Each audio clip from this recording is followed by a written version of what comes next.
Welcome to Crime Time News and Entertainment with a Buzz. First thing that is popping in the news, it is called, it seems as if bad luck is actually worse than OBEAH. And I am speaking about the Olympics as it pertains to the Jamaican Olympics team. Some people are say it look like them salt. Some people are say them OBEAH them. Some people are say a bad luck. Or is it indiscipline? Is it a combination of both? My disclaimer before I proceed, do not believe in OBEAH. Yes, I believe that there are some evil forces out there, but when I believe in an OBEAH, I just tell you what the people must say. So first thing first athlete I am going to speak about, Shelly-Ann Price. We realize that she did not run in the 200 meter for qualify for the Olympics 200 meter from the Jamaican trials. So therefore, the hope was that when she goes to the Olympics, since she was focusing on just the 100 meter, she would have stand a better chance. But we saw that in the semifinals, she withdrew. There was some sorts of controversy about her not getting to go through one gate and not to go around to the long gates. However, she said that it was injuries. As it pertains to Shelly-Ann, not only on a personal level, we saw that had implications for the 4x100 meter that did not medal, them either come dead last. The next person on the list, Shericka Jackson. We saw that she said that she was going to focus on the 200 meters at the Olympics, and she pretty much withdrew from the heats of the 100 meter, only to find out that she was not going to compete in the 200 meter also.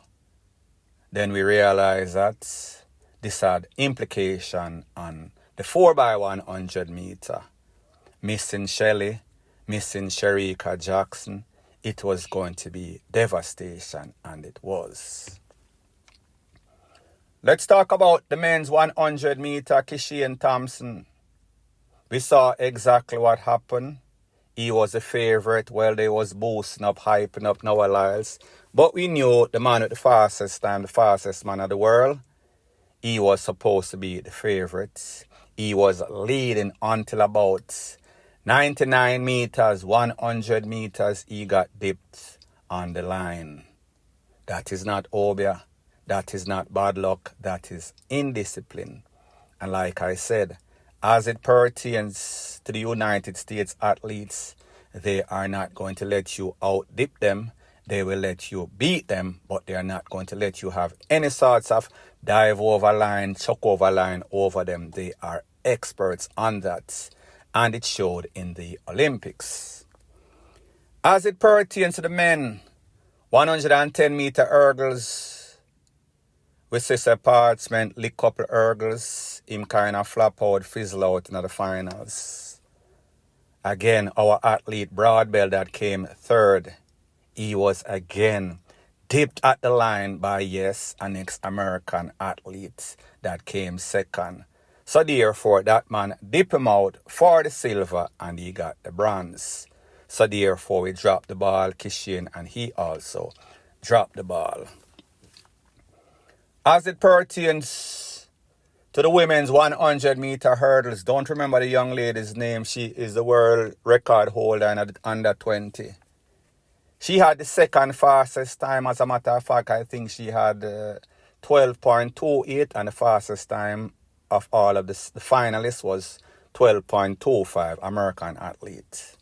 However, she go over the first three, she start lick hurdles.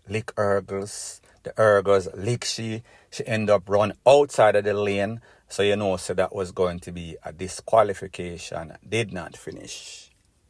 That was supposed to be a next medal, probably gold, silver, or bronze.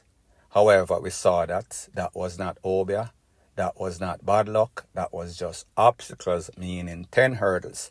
So therefore, we've seen this all the time as it pertains to track and field, specifically the hurdles. You could be the fastest, the best. However, once you start lick them hurdles, it is going to throw you off track. And that is exactly what transpired. Again, going into the 100 meter, 4x100 meter, sorry for men. Again, we saw they fumbled the ball. Bad baton change, never finish or disqualified. Don't remember the result, but I know that they did not go into the finals because of that. As it pertains to the 4x400 meter for women, yeah, them stand a chance, beat not a great chance. They definitely would not have won. Maybe them couldn't get a silver or maybe a bronze. Well, depending on the time or based on the times that they were doing. Anything could happen. This is relay and people get hard. People run above their means. So therefore, I'm not going to say them couldn't get a medal. However, you cannot get a medal whenever you are running and then whether you drop the button or somebody drop the button or lick the button out of your hand, as was the case as it pertains to the Jamaican athletes. So we say that bad luck.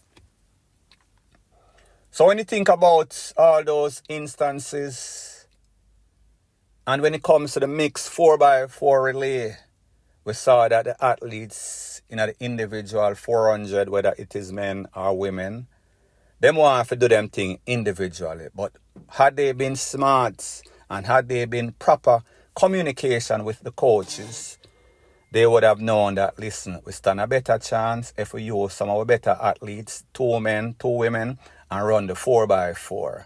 We would have gotten at least a bronze or something. But people like me say, people have them individual aspiration. So everybody is for self. And like they say, there is no sort of I in team. So therefore, that did not work out. The next problem that we saw that they had is that a lot of the athletes in different disciplines, jump, shot put, whatever it is, they said that their coaches were not allowed to come or stay upon the camp or whatever the case is. Don't know if it is because of monetary reason or just you're allowed a certain amount of athletes, coach, PR people, whatever the case is. Now when I look at this, the Olympics has been going on for a whole heap of decades, maybe even a century or more. Not too sure, don't quote me on it. We see that Jamaica has been successful. As a matter of fact, this is our worst Olympic outcome. But you'd have thought that the persons who are in charge of the government sporting body, J-Train Jamaica, would have made sure that they allotted some sorts of budget to make sure that these athletes got the better chance with full preparation. So like them say, he who fails to prepare, prepares to fail. And that is what we saw happen as it pertains to this. It all started when the athletes were complaining that there is no sort of proper AC. When they went, they were told because of how the building is, the time of the year, the air or the wind that is going to blow, you do not need any sorts of AC. And you know, so Jamaica cheap, Jamaica very indisciplined, Jamaica very nonchalant about everything. While other athletes prepare and make sure so them have the AC unit in their place, Jamaica was ill prepared again. Negligence and irresponsibility, incompetence. So like I said, in some cases, injuries. In some cases, bad luck. In some cases, lack of discipline. Lack of discipline meaning that as it pertains to the relay poll, there were not enough athletes that was taken by the J3 Olympic Committee.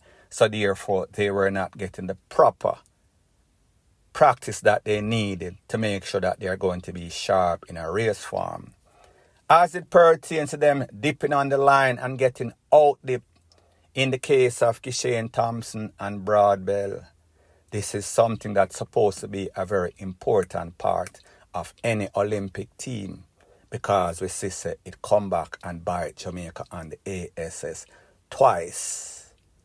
They should not make this mistake a third time. Point blank and period. So the next thing that is popping in the news is something that I've always said. To be successful in Jamaica makes you a target, whether it is bad mind from the competition, whether it is extortion, or whether it is people that dibble and dabble in legitimate and also illegitimate business. Don't know which one applies as it pertains to a businessman very popular, involved in a motorsports, successful businessman. He has a plaza in a grand span of Shortwood Boulevard, somewhere around there. Based on the information, it is said that the man came to work, doing his regular rounds, checking around the property, when he was approached by some people on a bike, fully hoodie out, blaze him up a couple of times. He was hit at least once in the head. He was seen on the floor, gasping for breath. blood run through his mouth. There were also videos of family members when they roll up on the scene. After getting the very bad news, you could hear the family members screaming. They were distraught. They were in disbelief. Because based on the information that I got, this man has been in business at that same location in a grand span for in excess of 2 decades. That is over 20 years. He is one of those persons that look out for the needy in a society. Them can always check him for your money, for your food, for your job, whatever. So he is what you would consider a staple in the community. However, what we've realized, and people, I am not glorifying any sorts of dons. These new people were supposed to govern the place, have the place locked. They have no sorts of power. So there are a whole bunch of lone wolves, a whole bunch of different don for every lane, including top and bottom of the lane that are run the place. So therefore, there is no sorts of stability. There is nothing but chaos. So whenever people get into them feelings, then them feel like them for take out who them for take out. Now, people, I don't have any sorts of information to say that man was paying any sorts of extortion. But we know in Jamaica, in most places, isolated incidents, that extortion is not the order of the day.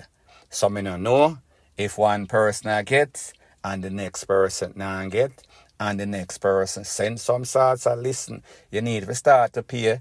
Me no know say me not care if you pay this one or that one. Like me say, people, it is a possible, it is not fact. I cannot substantiate those claims, but me just tell you what can happen. So what we realize is that, and I don't think that this is some sorts of person from inside a Grand Spen Shortwood era that did it. I think this was done by some sorts of external. And based on how everything took place, this seems to be a hit. This seems as if they knew exactly what they were going about and who they were coming for, and they did the do.